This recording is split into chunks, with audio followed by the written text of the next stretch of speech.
So fun little backstory. We are at this King's Palace, the Royal Palace of Amsterdam. Or at least we think we are.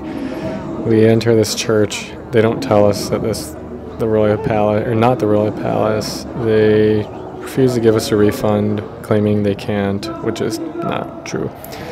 And I couldn't really record anywhere, so this first part of the day is a little bit of a wash, but we spent the rest of the day on a nice, relaxing boat ride. And I'll tell you a little bit about the history of the canals, and let's have fun. So the canals were really cool. I didn't really get good audio, so I'm just going to do some audio right now and tell you the most interesting things that we learned, which is all the houses that are now used for living were once used for storage way back in the day, like 1200s or 1600s, whenever they were built. And for many, many years, up until like 100 years ago, they were used for storage for whatever was, imported from the ports. That's really cool. They're all really pretty houses. And a lot of the boats that are parked here, that you see parked on the sides of the canals, are actually houses. And I don't remember the exact history, but effectively, the poor people would live in the boats and the houses because they were cheaper.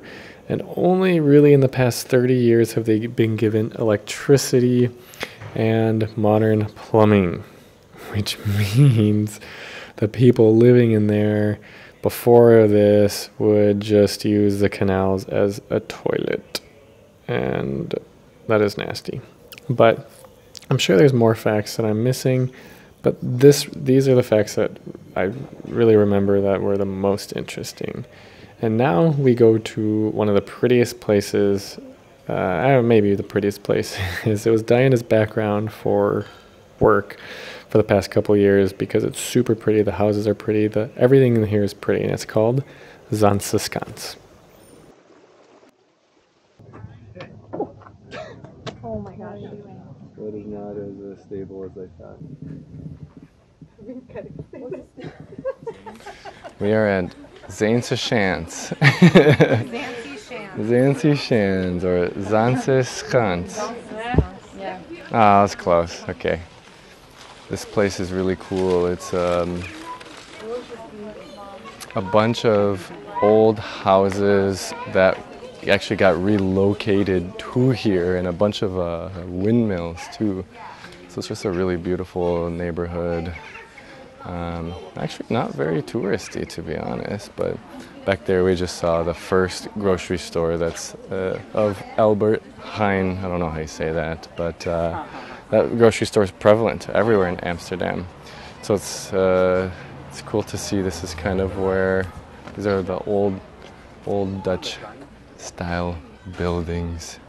Oh, this pretty moat over to the right. Dang. Yeah, absolutely beautiful, beautiful neighborhood. So let's go see some more.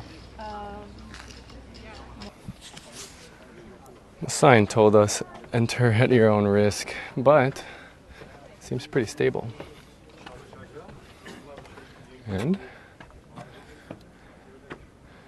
wow, really pretty too.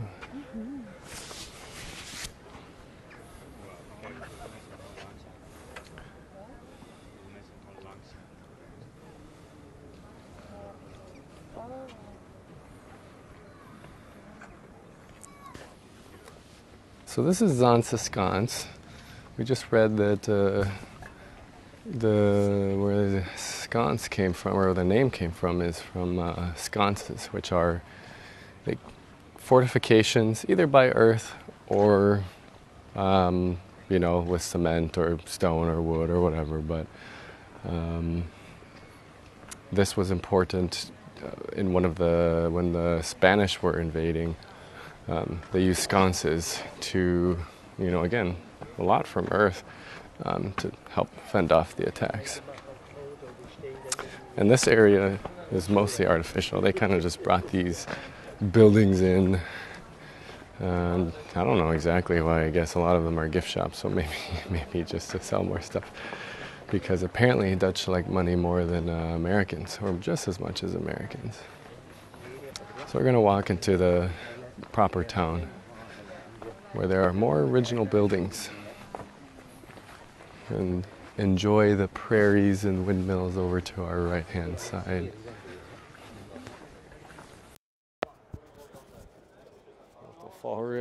Feel around. It's going to be one of the cutest cities in Holland. Right? Yeah,